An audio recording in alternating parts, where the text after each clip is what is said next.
Hello guys, welcome back to my channel Rupa's cookbook. তো চলে এসেছি আজকে আবার একটা নতুন রেসিপি নিয়ে। আর আজকে আমি তোমাদের বানিয়ে দেখাবো বাঙালির সব থেকে প্রিয় খাবার ইলিশ মাছ। আর সেই ইলিশ মাছকেই আমি আজকে বানাবো ইলিশ মাছের ভাপা। তো তোমাদের আমি প্রথমেই দেখিয়ে দিলাম এখানে ইলিশ মাছের ভাপাটা কেমন হয়েছে। তোমরাও ঠিক এই রকম ইলিশ মাছের ভাপা বাড়িতে খুব সহজে বানিয়ে নিতে পারবে। তোমরা এটা বানিয়ে অবশ্যই ট্রাই করো। আর আমার মনে হয় এর থেকে ইলিশ মাছের সহজ রেসিপি হতেই পারে না। তো আমি প্রথমে এখানে 4 টুকরো ইলিশ মাছ নিয়েছি আর আমি এটাকে খুব ভালো করে ধুয়ে আলাদাভাবে রেখে দিয়েছি।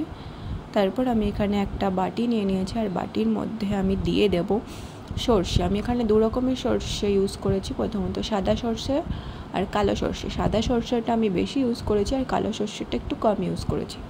তারপর আমি এখানে দিয়েছি অল্প একটু জিরে আর আমি এখানে দিয়ে দিলাম 2টো মতন কাঁচা লঙ্কা। আমি এই সর্ষেটাকে একটু জল দিয়ে ভিজিয়ে রাখবো 10 মিনিট মতন, যাতে সর্ষেটা পুরো জলে থিতিয়ে পড়ে। তারপর আমি এখানে একটা ছাঁকনি নিয়ে নিয়েছি আর ছাঁকনির মধ্যে আমি এই সর্ষেটাকে ভালো করে ছেঁকে ধুয়ে নেব, কারণ সর্ষের মধ্যে অনেক বালি থাকে। তারপর আমি এটাকে ভালো করে ধুয়ে নেওয়ার পর ছাঁকনি দিয়ে ছেঁকে একটা মিক্সার গ্রাইন্ডারের মধ্যে নিয়ে নেব ভালো করে।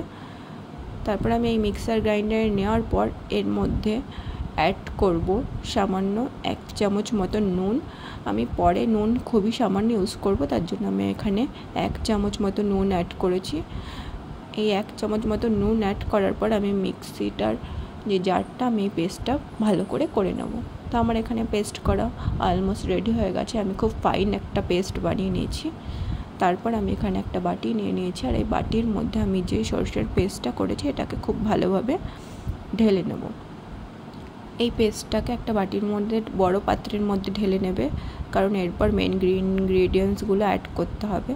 তো আমি এই সর্ষেটা ঢালার পর আমি এখানে একে একে সব মশলাগুলো দিয়েছি। প্রথমে আমি দিয়েছি অল্প একটু নুন, যেহেতু আমি আগে 1 চামচ নুন দিয়েছিলাম তাই আমি 1/2 চামচ নুন অ্যাড করেছি। তারপর আমি এখানে দিয়ে দিলাম 1 চামচ মতন হলুদ গুঁড়ো, সামান্য একটু লঙ্কার গুঁড়ো, আর এখানে আমি দেব দই। টক দইটা আমি 2.5 চামচ ইউজ করেছিলাম। অবশ্যই এখানে টক দইটা দিতে হবে, কারণ টক দইটা দিলে মাছটা খুবই সফট আর খেতে খুবই টেস্টি হয়। তারপর এখানে আমি অ্যাড করলাম মাস্টার্ড অয়েল মানে সর্ষে তেল। আর এই সর্ষে তেলটাকে অ্যাড করার পর আমি খুব ভালোভাবে হাতের সাহায্যে মেখে নেব। তোমরা চাইলে অন্য কিছু ইউজ করতে পারো, আমি এখানে হাতের সাহায্যে মেখে নিয়েছি, যেহেতু হাত দিয়ে মাখলে খুবই ভালো হয় আর কোনো বাবলস থাকে না। তোমরা খুব ভালোভাবে এটাকে মেখে নেবে যাতে একটুও বাবলস না থাকে। তারপর এখানে মাখা হয়ে গেলে আমি যে মাছগুলো আগে থেকে ধুয়ে রেখেছিলাম ইলিশ মাছ, সেই মাছগুলোকে ভালো করে এর মধ্যে ওলট পালট করে মিশিয়ে নেব। প্রত্যেকটা মাছের গায়ে ভালোভাবে মশলাটা লাগিয়ে নেবে এইভাবে। তোমরা চাইলে এরপর 10 মিনিট রেস্টে রেখে দিতে পারো, আর যদি হাতে সময় না থাকে তাহলে নাও রাখতে পারো। যদি 10 মিনিট রেস্টে রাখো তাহলে মাছের মধ্যে মশলাগুলো খুব ভালোভাবে ঢুকে যায় আর ভালো লাগে। তারপর আমি এখানে একটা ছোট্ট টিফিন বাটি নিয়ে নিয়েছি, যেই টিফিন বাটির মধ্যে আমি মাছটা রান্না করব। তারপর এইভাবে আমি মাছগুলোই পাত্রটার মধ্যে ভালো করে একটু সাজিয়ে নিলাম। তোমরাও ঠিক এইভাবে সাজিয়ে নেবে।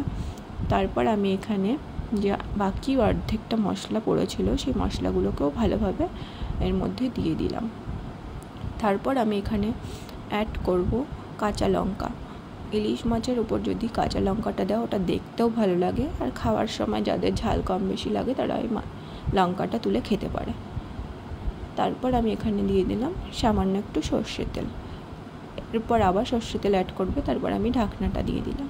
তারপর আমি এখানে একটা গ্যাস জ্বালিয়ে নিলাম আর গ্যাস জ্বালিয়ে আমি প্রেশার কুকার বসিয়ে নিলাম। আমি প্রেশার কুকারে করব, তোমরা চাইলে কড়াই বা যে কোনো পাত্রের উপর করতে পারো, যেটার উপর তোমরা ভালো করে ঢাকা দিয়ে এটা করতে পারবে।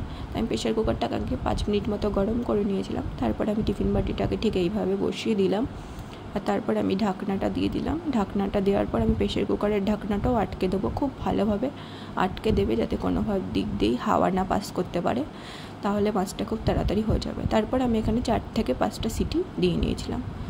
তারপর আমার মাছ ভাপা, ইলিশ মাছ ভাপা এখানে রেডি। আমি এটাকে একটা বাটিতে এনে তোমাদের দেখিয়ে দিলাম। দেখো এটা কত সুন্দর আর কত তাড়াতাড়ি রেডি হয়ে যায়। এর থেকে সহজ ইলিশ মাছ ভাপার রেসিপি আর হতেই পারে না। তো তোমরাও অবশ্যই ট্রাই করো বাড়িতে। আর কেমন লাগলো রেসিপিটা আমাকে অবশ্যই কমেন্টে জানিও। তো এরপর বাটিতে বা একটা থালায় ভাত নিয়ে নাও আর ভাতের সঙ্গে পরিবেশন করো এই গরম গরম ইলিশ মাছ আর খেয়ে নাও, খেয়ে বলো কেমন হয়েছে। তো থ্যাংকস ফর ওয়াচিং, ভালো লাগলে like comment and subscribe. Tata, দেখা হবে পরে অন্য কোনো ভিডিও।